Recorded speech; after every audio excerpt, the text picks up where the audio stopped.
Hey, everybody, welcome to another episode of the Firefighters Chalkboard, number 59. And we have got Logan Hinkle on here tonight. Logan, give everybody your bio real quick because you can do it better than I can.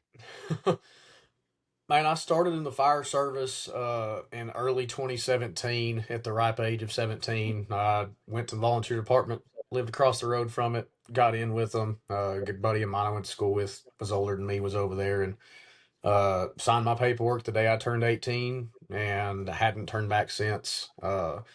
Dabbled in some part time and a little bit of career stuff in between. And for the last right at almost 2 years, I've been at the West Memphis Fire Department. I currently serve as a paramedic captain there. I oversee the day-to-day EMS operations. Work on an ambulance most of the time. I do rotate the fire truck, but uh, worked everything from 200 calls a year, little volunteer departments. West Memphis is running the last run number we got last year was 10,000 something for 3 stations. So kind of dabbled in everything in between around the state of Arkansas and been in the Northwest Texarkana region and live in Bryant, work in West Memphis. That's a little bit of a haul. Not bad. It's 2 days on, 4 days off. It's a really fun place to work. We're very proactive, very aggressive. A lot of people say those things and some don't know exactly what it means, but I'll put it this way. We have pulled 4 people out of buildings this year as the department and 3 are still alive today. Bravo. So something's going right. And Bravo. it's a group effort, it's a team effort. It's a wonderful thing that we're doing with everything in that. So All right. So let's talk about your training deal you got going on because like we were pre-gaming just a little bit beforehand and we got to talking about how you guys got your start and how much it is blowed up and people loving it and everything else. So let's take some time and talk about that. man, to lead off with, it was never, of course, nothing ever is, right? It was never supposed to blow up to the point that it has. Really, we started it as like a group of friends and brought some other people in that we had learned from, going out and being students or on social media, just talking back and forth, or we met them through conferences or however. And it was supposed to be a group of friends. We got together 3 or 4 times a year, taught some classes, and that was it. And, we started it, we're going on almost 4 years now, and we're going to crank out 40 plus classes this year.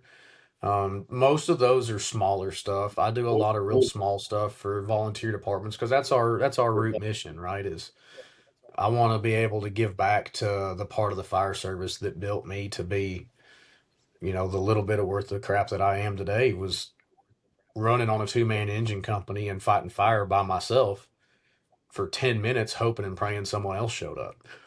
That's what built me up to where I'm able to take some of what I've learned at a busier department and apply that to what these guys and girls are seeing out in the county. That's still our root mission. Almost everything we do is short staffed. Even if your group size doesn't say you're short staffed, we're going to find a way to make you short staffed. Um, I guess kind of what we've become kind of known for, and we're doing it a couple of times this year, is one is live fire at night. We're doing that at First End, and then we have work after dark in Broken Bow, Oklahoma. And then we have the Rural Reality Search, which is a 2 day course, skills on the first day, 8 hours of straight skills, ladders, victim packaging, search tactics, forcible entry. And then the second day is ever increasing levels of realistic stress scenarios. Most of the time, it's not a live fire class, and we do that on purpose because almost every victim you're going to touch is going to be alive. It's going to be a person with who knows what, but that's kind of what that course is known for. And I do most of it I do is in the background, right? I do a lot of the small stuff here local. But it's the guys that make it, man. I don't want to be conceited, but I feel like we're stacked. We've got guys from broad ranging levels of experience, different areas of the country. Firefighting's buildings burn the same. but people in different parts of the country fight them different. And having who we have brings a broad view to where we can go anywhere and have somebody that you're going to be able to relate to. And I think that's something that's unique. And we've gone a lot of places we never thought we'd go.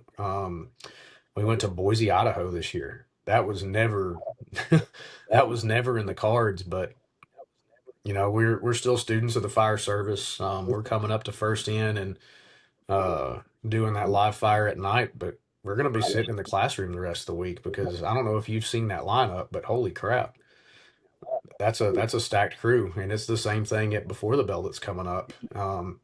We're doing two separate hands-on tracks with two separate cadres, and when those guys, it's not their cadre day, they're going to be in the classroom, and that's what we love the most is being able to go out and talk to people we've not talked to before, get viewpoints we've not heard or seen before, and I think it keeps us grounded in our Hmm. instruction and our teaching, as a group, and it's something we put a lot of importance on. But our big focus is rural departments. That's where most of our stuff comes from. But we've been to a couple of larger metropolitan area city departments and done classes with them, and we've taken the guys that we've got that have experience in those arenas and sat down with their training division and said, okay, what are your three most common types of fires? Where are you guys seeing victims and people pulled out of buildings the most? Is it apartments? Is it these duplexes? Is it these mid-rise 8-story buildings? Like, where are you seeing this at? And we'll build the class to fit what they're seeing the most of because we want them to get the most out of it. And we do that with almost everybody we go to. So I think we do some things that are I don't it, we do some things that are kind of unique. I feel like, but just especially having the broad range of guys that we do makes it so awesome to just be around them. Now, I really like the fact that you said earlier, that small departments are your root mission. And the majority of a lot of people still volunteer, they still serve a smaller department. I know me as an instructor, I really like it when I got to small classes versus, 100 people sitting in a room. Give me 10 because I can really get intimate with them, have that one-on-one time a lot more. And I just really like the small feel. I mean, don't get me wrong. If I had a 100 people to teach to, I would love it because that's a chance for me to make an impact with 100 people. But the small stuff, it seems like it sinks better because you can get more on their level. You can work with them a lot more with the smaller style classes, and it's something that you can relate to a lot easier. And something I've found is, and it's not something I've found is whenever I go to these smaller departments, a lot of them are uncomfortable at first. So you have Hmm. to get them comfortable first, and once you get them comfortable, they dig in Hmm. and really Like start I say, you digging. got you They got to. really start asking. They really start chasing after. They start chasing the rabbit. You put the rabbit out in front of them, and they start chasing it. And once they start chasing it, you just let them run with it. And that's hard to Yeah, do in a room with 200 or 300 people in it. But in a room of 25 or 30, you can let the rabbit run around the room. yeah. You turn the rabbit loose with 200 people in a room. You're gonna spend all day chasing that rabbit one time. Um, Exactly. but on the flip side, that's a good chance to have collaboration back and forth because what some people might do, some people could learn from it. So I mean, it's a double edged sword. Yeah, and it is, but it's hard to one, the smaller departments, part of it is they don't have the fire volume, right? So you got to be able to, if you're teaching to a smaller department, you have to have the ability to relate to something they may have seen. Hmm. So, and no dog on them, but a lot of the big city guys that go out and teach at small departments, they're not relatable to them. And it's no fault of their own. They fought fire in the big city. Well, brother, I don't have a hydrant in my volunteer district. I've got areas where I don't have a hydrant for 3 miles in any direction. So I don't know if you know what hard That's suction what looks like. yeah, that's what I was fixing to say. You know, if you go somewhere and you're teaching in an area that doesn't have them red things coming out of the ground, you better know you're drafting stuff together when you start talking with them. Uh, they need somebody who can get them 1,000 gallons a minute out of a mud puddle. Exactly, exactly. And like I said, it's no dog on the big city guys. That experience is absolutely invaluable. It is invaluable, and you have to find a balance if you're going out and teaching. And that's kind of looping back to what we've got. We've got a lot of the guys that were in the big, the metro areas and stuff, but we've paired that with guys. We've got 2 or 3 guys, myself included, that work at these small departments. We still go out in the county. We fought a fire off of a draft tank last year out in the county. Last fall they had a drafting fire out in the county because there's not a hydrant for 1,000 yards in any direction. So that brings that bridges that gap. Yeah, and makes it to where you can be empathetic with them while you're teaching because you've been there, you understand what it is. Yeah, and That's kind having of like even if there's no need to really, yeah, even if part of our crew doesn't go ahead. hasn't done that in a long time, part of us have. So there's somebody there that everybody in that classroom can relate to, or that class can relate to. Yeah, that's good. That's really good. So I know you said you were Atlanta this year. You were in Boise. You've definitely got your airline miles this year. Yeah, I was in Atlanta last year with Kevin. We didn't get to make it this year. I didn't get to make it out to Atlanta, but I went to Atlanta last year with Kevin and Ian and that crew, which that was a blast. We went out to Boise this year to March Mayhem. We took the Rural Reality Search out to Boise and had an absolute ball. That was a great time. That was a great training facility. I don't know if you've ever seen an indoor training facility. None of us had ever seen anything I like have it. not. None of us had ever seen anything like it, but we thought it was one of the cooler things we'd seen in a long time. But that was a great conference with a bunch of really good people that we're a lot of us are blessed to call friends. We were out there with. That's cool. I wouldn't know how to act if I had a inside training facility. Um, so let's start this right here around a second. With the amount of teaching you've done, and if you had to find somebody new to stick under your wing, what is some of the nuggets you could give somebody new that's starting to look at being an instructor? So if you go ask the guys in Northwest Arkansas, they'll tell you that I cut my teeth and learned my lessons on a lot of my teaching up there. I was the young dumb punk kid that went out and saw something really cool that I thought would work at my department, and came back and got mad when it didn't. And I admit to it every day, and I give that lesson to anybody who needs to hear it. Um, if a student comes to you and says, "Well, that won't work at my department," you can't say, "Oh, well, that sucks. Well, it works for me." You've got to level with them and find out what would work. What can we change here for this to work at your department? The other thing is as an instructor, you're going to learn more than you're going to teach.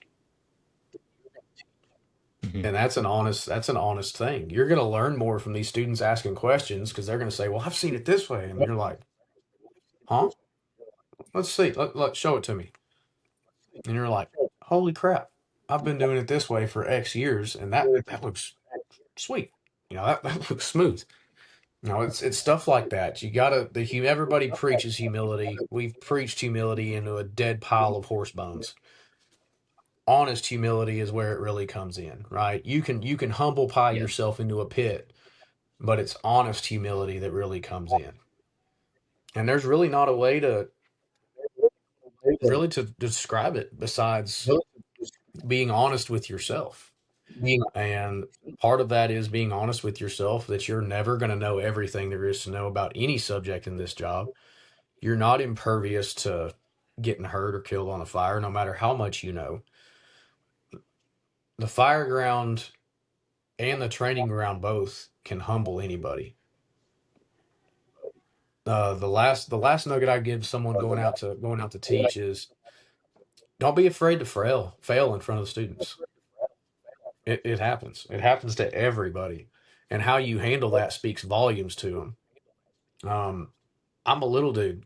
We were doing a class last year, and I went to do a 20. I went to flip a 24 on my shoulder, and it went around my neck. Flopped down, fell down in front of everybody, had a good laugh, got up and did it right, and got away with it. If something like that, you mess up, you screw up, you fumble something, you can't get mad. You got to understand, hey, nobody can do this every time. Nobody can be perfect, and if anybody thinks they are, they're wrong. Very true. You know, one thing one of my mentors told me a long time ago was, he's always said that the students will teach you more than you teach them a lot of times. And it's very true because just like what you're saying, they'll ask questions, they'll do this, but one thing I've noticed is that they teach me a lot about myself, how I treat people, how my composure is, how how do I handle adversity in front of them. I mean, they make me be a better person to be around them because I want to set that good example. I want to do things the right way because it's not just about what we're talking. It's not just a lesson, it's not just a drill. A lot of times they learn so much off of our mannerism and how we do things and how we react when something doesn't go right. Whether a lot of pianists, I've had to learn this lesson just through seeing it happen, and there's certain levels where it can become a problem. We Some of us talk about idolization in the fire service. Um, there's some people that get put on these golden pedestals and idolized and all of these things, but you have to understand that at any level, someone is doing that to you. For me, it may be my 18-year-old rookie that I'm assigned right now. He's like, holy crap, he's getting on roofs and going in windows. I want to be that guy, just as an example. And whether you're a senior firefighter assigned a rookie, whether you're an instructor teaching a class, these students or these rookies that are working for you or doing a class with you are looking at you like, that dude's smooth as butter. I want to be like that. And that's the same thing. They're idolizing you. And if your mannerisms are crap, they're going to think, hey, I got to act like that to be like that. And that's not how that Hmm. works. You got to be, that's that honest humility, not that cakewalk humility, not that I'm in front of a room of 400 people in humility. It's that one-on-one humility with some 18-year-old kid when you're 20 years on the job, and just being level with people. And there's some that swing and miss.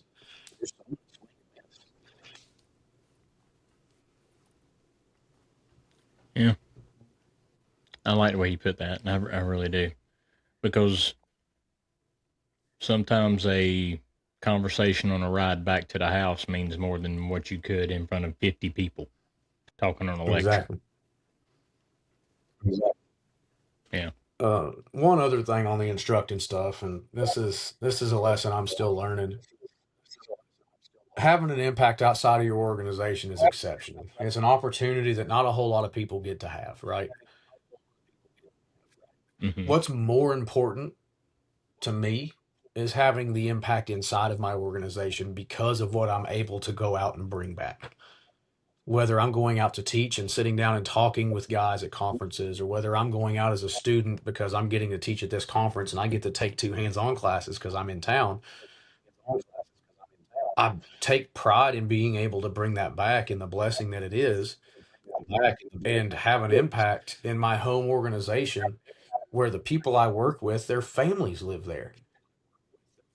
That's important to me. I don't live where I work, but a lot of people are like, oh, you don't live where you work. No, but I care about this town. I care about these people. These guys that I'm fighting fire next to, that's their uncle's house. That's their cousin's house. Their mom and dad live over there on 14th Street. His dad lives on 9th Street. That's my district. If there's a fire at your dad's house, I'm going. And Yeah. that just don't lose sight of what's at home. Don't lose sight of your home organization, because if you're out on the road spouting that you're doing all this stuff at work, but at work you're a slug, you're not a good fireman, you don't care, people are going to come out and get you. You're going to be outcast at work. You're going to be out, locally. That you're not going to be. They're not going to let you teach locally. They're like, hey, that dude's he doesn't mop the floors. He doesn't. He gets dressed in like a minute and a half, and then gets in the truck and just kind of drives over to the call. It's if you're going to do the thing, do the whole damn thing. I guess is what I'm trying to say. If you're going to say you're going to do it, you better do the whole damn thing. Okay, so I like where you're going with it. I love it. I love it. It's basically the concept of you can be anything you want to be 200 miles away from home. I can when I get 200 miles away, I can say whatever I am, and nobody there knows me. But if you've done the same thing at home, they'd be like, "This dude's full of crap." So basically, what it is, remember the old saying was, "You can't be a prophet in your own town." Why can't you? If you're doing that job and you're doing it to the caliber of what you're preaching everybody else for, you can do it at home just as good as you can 200 miles away. So just like you said, be what you say you are. Exactly. And I'm super blessed. A lot of people don't have the the support at their home department for going out and doing stuff. The guys I work with eat it up, man. When I come back from a conference, there's a bunch of them like, "Hey, did you take any classes? Like, what'd you guys do?" And I think that comes from when I show up to work. It's my mission to put my nose down and do the job. Training and working out and running these calls. Yeah, I'm on a medic. I'm busy as hell, but still, there's my partner made a grab off the ambulance a month and a half ago. The engine captain and I made a grab 2 weeks ago on an apartment fire. It's if you're gonna go out and talk about the work, you better be able to go home and do it. That's my viewpoint, and There you that's go. the standard. That's my standard for me. And that's not to say I don't think I'm a great fireman. I think I'm learning. I've learned enough to be able to do the job at a good rate, at a good pace, at a working pace. But I've still got 24 years left. I've got so much longer to go in this. But a lot of guys, or it's harder for them because when they go out and teach, they come back, and even if they're hard hitting guys at their department, they just get dogged on because they went outside their walls. It's a struggle sometimes. It is. Um, so how do we try to change getting dogged at home? That's what because there's people all over the country that they get hungry, they go outside their sandbox, they go do conferences and things because they're hungry, they want to learn. How do we make it where the guys are more receptive? You know what I mean? That's like kind of like the that's the $100 question. Part of it, part of it is one, who are they before they go? Is a big part of it. You don't and it happens sometimes. I've seen it. You'll have guys that are kind of so-so. I've got a guy on my shift that before he went to one of these conferences was kind of so-so, and he came back and it looked like he had a fire under his butt, and he's been that way ever since. He heard something that just clicked, and it happens. Yep. And some people take that a little weird, but that's the smaller part of it, right? The biggest part is, like I said, I learned my lesson. How do you come back? You can't come back with 100 pounds of pressure 100% of the time, like I did a couple of times, because they're just going to shut you out. They're like, "Hey, this kid's like 4 years here." Like, no, no, we're not doing this. What if you come back and drop a little, like a training night at a volunteer department? If you go out to one of these conferences and you have all this information to bring back, write it down on a notepad. And every time you have a training that relates to that, drop a nugget. Drop a nugget in the fishbowl. Right? You got a big fishbowl. Everybody likes Mm-hmm. the fishbowl looking the way it is. If you change the gravel all at once, they're all going to notice. But if you just change one rock at a time, eventually they're swimming in it. It's I the like same as the that. same analogy as boiling a frog. If you Change one boil a rock. frog all at once, they're going to jump out.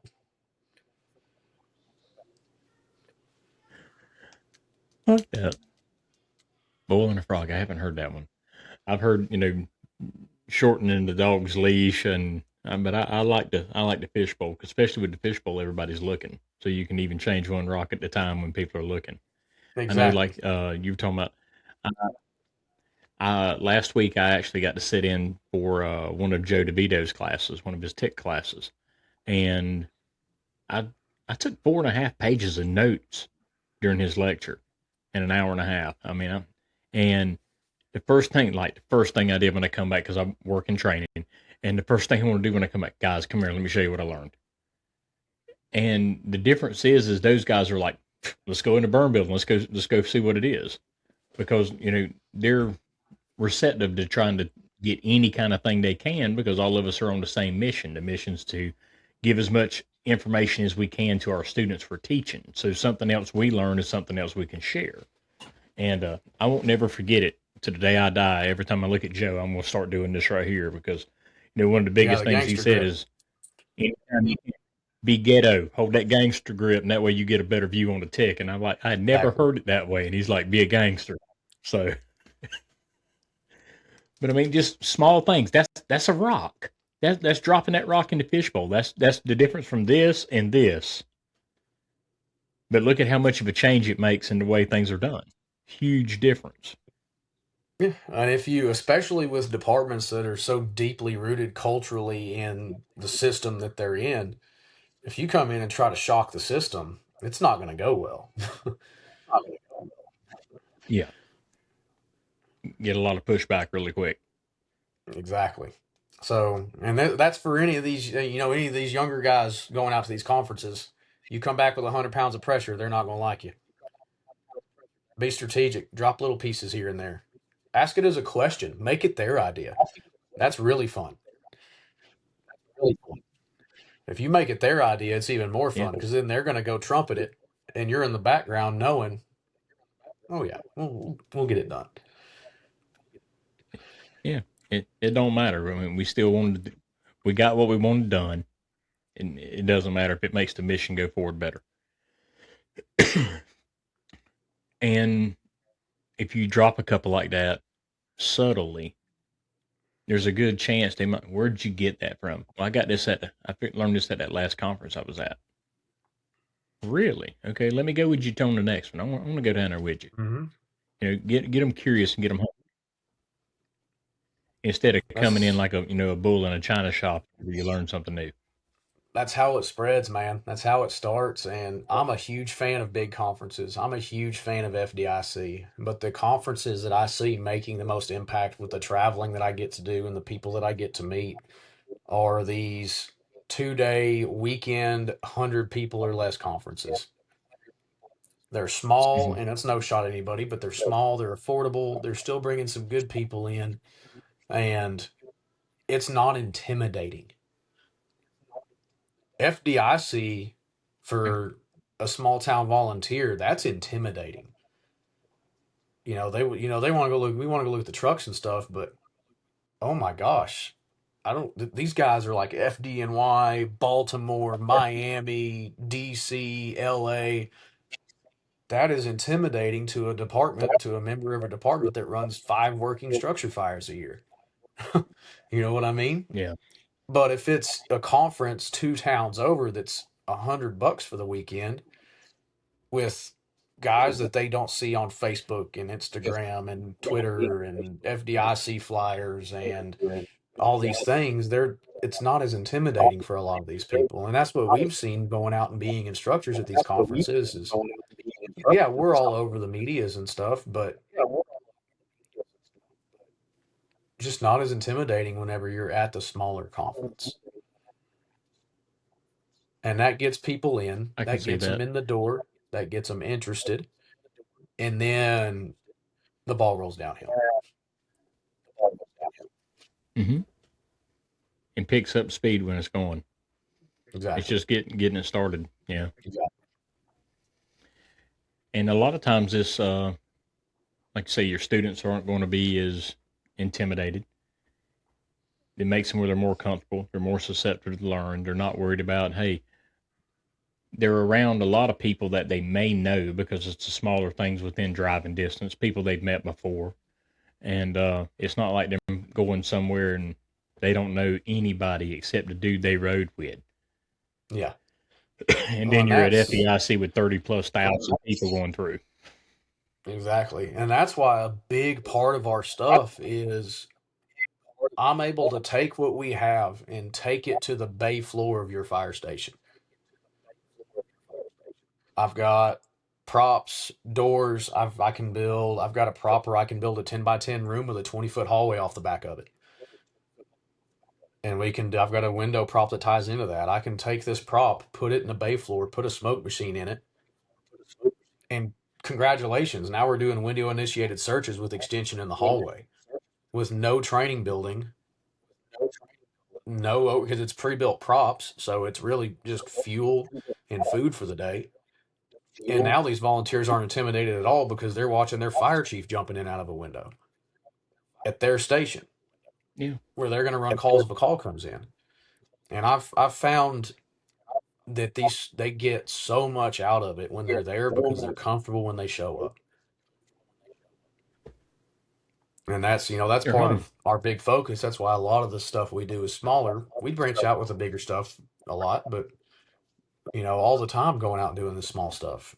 And it's already made such an impact. I have to pull the exact numbers, but in 3.5 years we've seen over 600 students. 600 of those out of those 600 students, 17 students have rescued 19 people, Wow. which That's a it's good a humbling ROI. thing. It's a humbling thing, but it makes it worth it to us because it makes sure that what we're giving them is working where they go back to. Yeah. And just like you said, whenever you set it up, if you need it set up for apartments, if you need it set up for single family dwellings or duplexes or whatever else, catering to what the department's used to is a big win Yeah, like if I because go it if doesn't. I go if I go to a city of 150,000 people with 26 stations, I'm not teaching you how to VES a trailer window.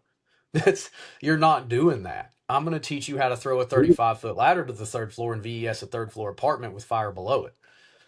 That's where you're getting into with this, and none of our stuff's cookie cutter. It can't be because of how broad ranging everything is. If I'm taking the trailer 20 miles up the road to go do a class, yeah, I'm probably talking about searching through windows on a trailer house because that's what we're doing.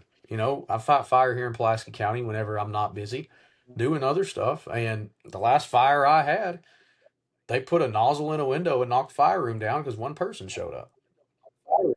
That's the reality of what goes on.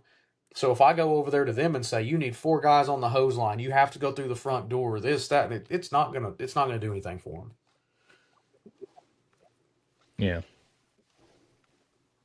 is instructor 101 knowing your audience, who are you presenting to, and that shifts on how everything is presented. You got to watch your Yeah. terminology. You got to watch the experiences that you relate it back to. You gotta watch how far off into the weeds you get on certain stuff because some people just don't have the experience to relate to it themselves, and that's no fault of their own. They may probably just work in an area or volunteer for an area that doesn't see it.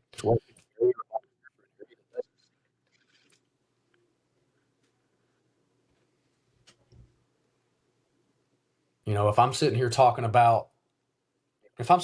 about fire blowing down a hallway, burning through a door and blowing down a hallway, and then going off in another room because the window's open. If I'm talking to a department that's seen 8 structure fires in 5 years, how many of those people at that department have seen that happen? likelihood is zero, because if they're in a department that size that's seeing that many fires, they're well far past progressed at that point. You're talking about hallway, living room, bedrooms, 80% or better.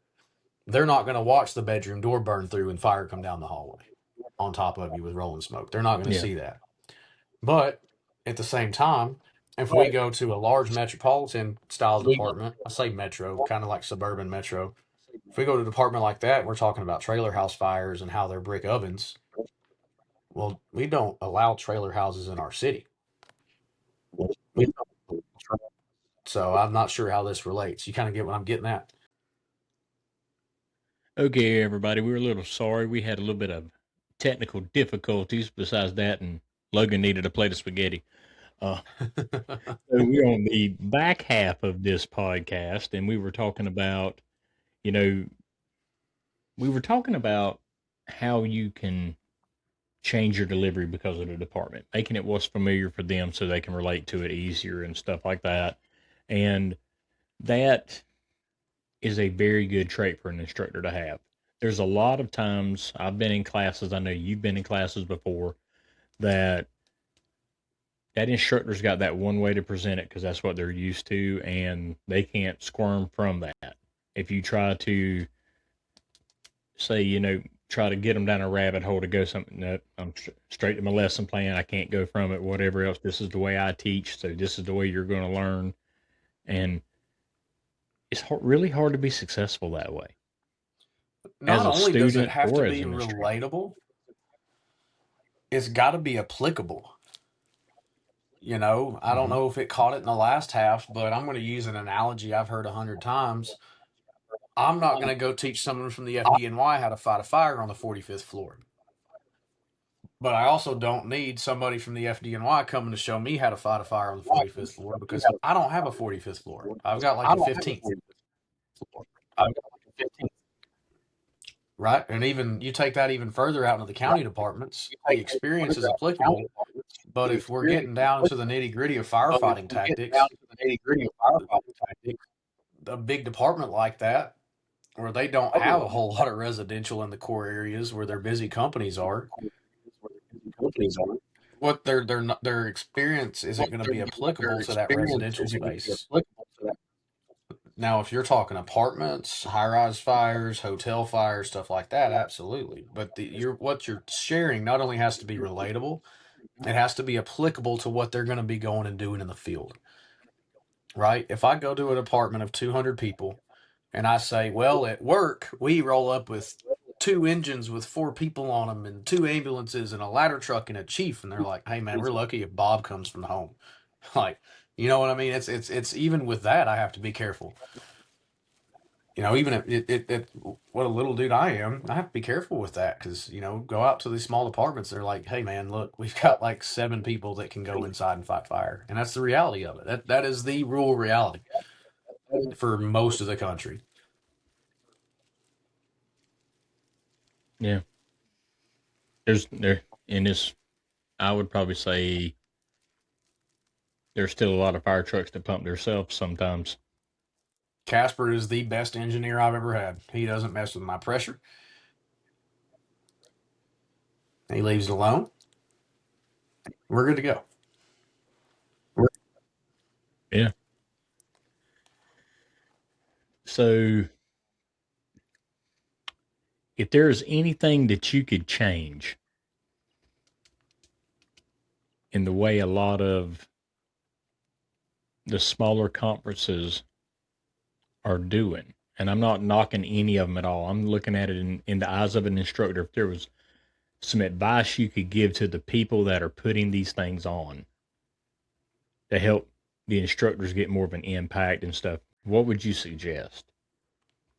Leadership's great, right? We all love hearing people talk about leadership. We all want to learn how to be the next leader.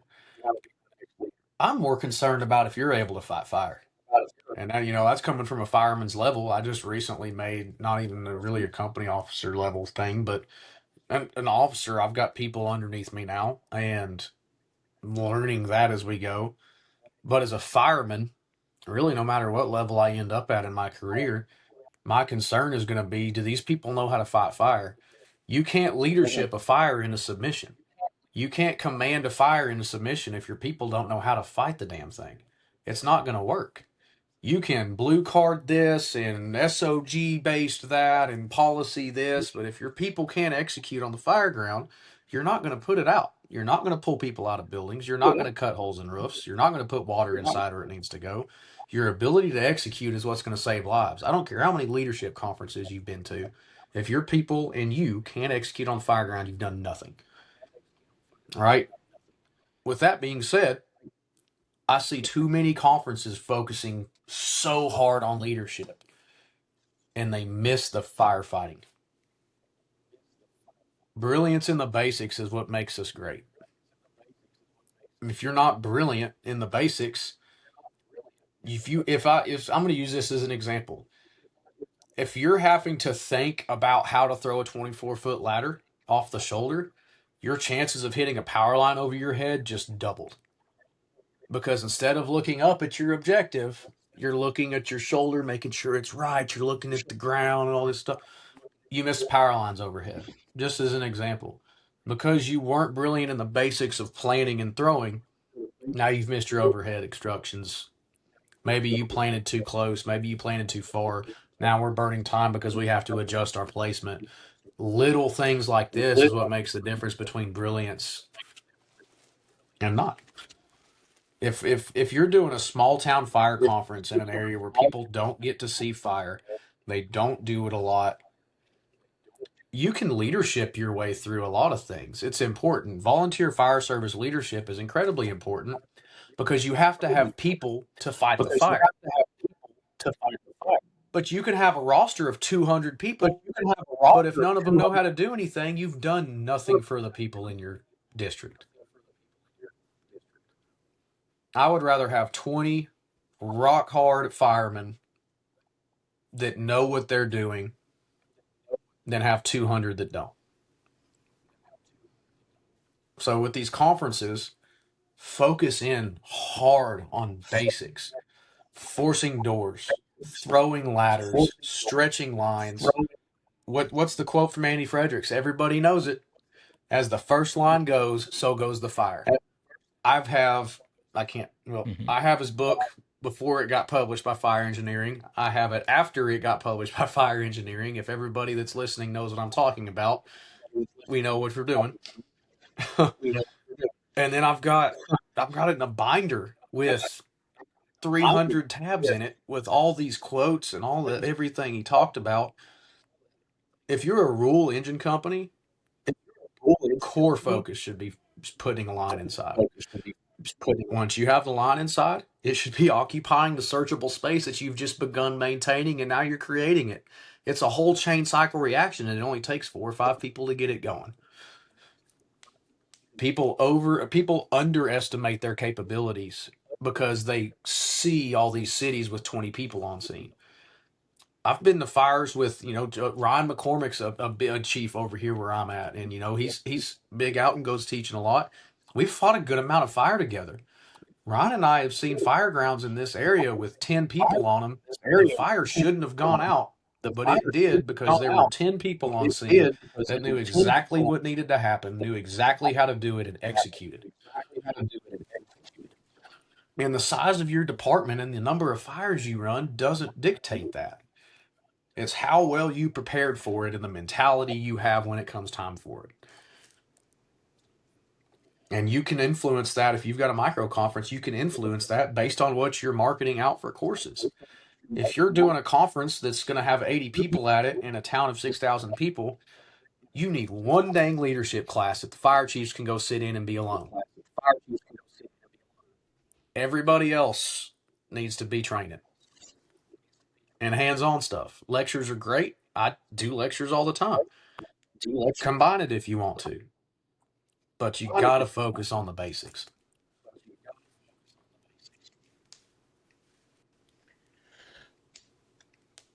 I like what you're doing there. I like what you said. I'm going to put a little spin on it and get your thought. When we were pre-gaming in the beginning, what did you say was the most basic form of leadership? Mentorship. That's where you learn how to be a leader. Exactly. That's a lesson I learned. So I'm going to raise my hand. Punk ass kid 6 or 7 years ago.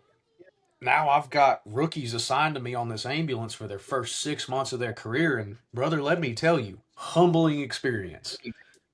Because I thought I knew what I was doing. Ain't no way. It's different when you take a rookie in and their see, first I fire and see. you're the guy they're looking at. Mhm. Now I see the importance of the leadership conference, the leadership lectures. There needs to be some there. There do. But I see so much an importance of having something that, in some way, shape, or form, stresses the importance of good mentorship, because that happens to the probies on day one up until somebody's pinning fire chief on. Somebody is mentoring them through. And if we're not doing that, are we truly preparing people? And mentorship, you can mentor somebody while they're doing drills or when you're sitting on a front bumper of a rig or whatever else, but it takes effort to mentor somebody. And then on the flip side, somebody has to be willing to be mentored. If you're mentoring somebody, like it's the example I've got because it's what I know, right? I get assigned these new guys on the ambulance. From day one, you set a standard. As a mentor in that regard, and really in any regard, you set a standard for what you're expecting of them. Like, hey, if I'm going to do this, if I'm going to pour effort into you, this is the standard, and I'm not going to accept anything less. And you're not going to be allowed to accept anything less. When I get my new guys on the ambulance, one of my guys, I hate to see him go, but he's leaving to go to Florida. And I'm so excited for him to get down there because I watched him fall in love with the job because of the standard that was set from day one. He figured out that this stuff is a whole lot more fun when you're good at it. And that's the standard and the expectation. And we said it already. Part of being that mentor is like coming back from a fire. I'm not going to do it in public, right? It's not my thing. But like if he took too long to get dressed getting out the door, because it's a pride thing for me. I love beating the engine out of the house. There is nothing better than pulling up in an ambulance and waving at the engine as you go in the door. It's even better if you beat the ladder truck in because then you get to steal their search, right? So that's part of the standard is we're going to get out the door quick. We're going to beat people to places that they don't like being beat, but it's part of the standard. And like if he took too long to get dressed and we get beat somewhere, I'm not going to do it at the fire ground. But when we get it back, I'm going to say, hey, you took too damn long. What happened? Well, I messed up putting my hood on. All right. As a mentor, not just busting them down, I'm going to say, let's do it. Let's do it. Let's get dressed a couple times. Let's do it together. I'm going to race you. You can beat me. I'm buying your dinner tomorrow. Little But then things, that little exactly what you're things talking like about. that. Yeah, and that's putting forth the effort to show that you're investing in them getting better, and they see you putting that effort into them, which a lot of times makes them want to go harder and be better, because then you start getting that whole I'm gonna take care. I don't want my uncle upset at me. I want him proud of me. Well, and we talked about that pedestal. A little bit of pedestal is good, whether you realize it or not. Whenever you get a new guy, if you're the dude that's going out and going and busting your butt, a lot of them are going to follow that guy. And everybody that's at a volunteer department knows. Everybody that's at a small career or big career department knows. At a big department, every firehouse has that guy. He's an animal. A lot of the younger guys are going to follow him because he's goofy, he's fun, and he'll answer any question that's thrown at him. Volunteer firehouses are the same way. Small cities are the same way. Smaller cities, it's every shift. It's kind of like our shift. There's two or three guys that are super squared away, super, super, super experienced. But they answer every question that's thrown at them, whether it's by someone that's been there as long as they have or a guy that's been there a week. And they answer it with the same enthusiasm because all they want to see is us as a group or that group that they're a part of be better. And that doesn't come by accident. Mm-mm. Their mentality says they're a mentor, their body language, their behavior. you have to practice to be good at it. And the only way you get practice is by trying to do it in some way, shape, or form, or getting mentored yourself. Um, I've got mentors all across the fire service that are retired fire chiefs all the way to hosemen. You know, Chief Dennis Riley is one of my biggest mentors for leadership. James Cook, Justin Levy, Noah Casillas. I call these guys all the time. I'm like, hey, guess what my rookie did today? Help me. I don't know how to fix this. You got to have people like that in your circle or you're going to fail. Yeah. Yep. You're absolutely right. You've got to have that circle of support. So, Logan, we coming up next to the end. I'm going to give you the chalkboard. Write your message for everybody. Something that's going to last forever. Throw that last good, strong nugget out to somebody. Mm.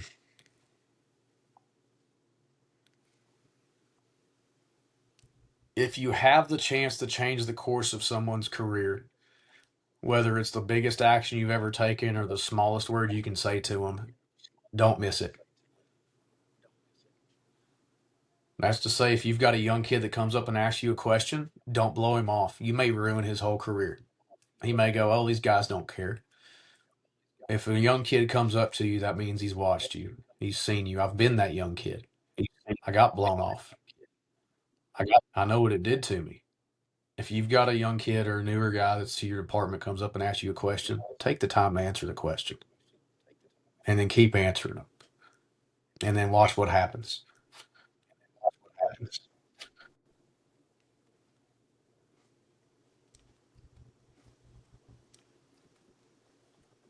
I think we can underline that one. Put an exclamation in. That's pretty strong. That is a piece of advice that all of us could use and all of us need to remember. It really does. Because a lot of times we don't think about the impact a very small thing can have on somebody, good or bad. I like that a lot.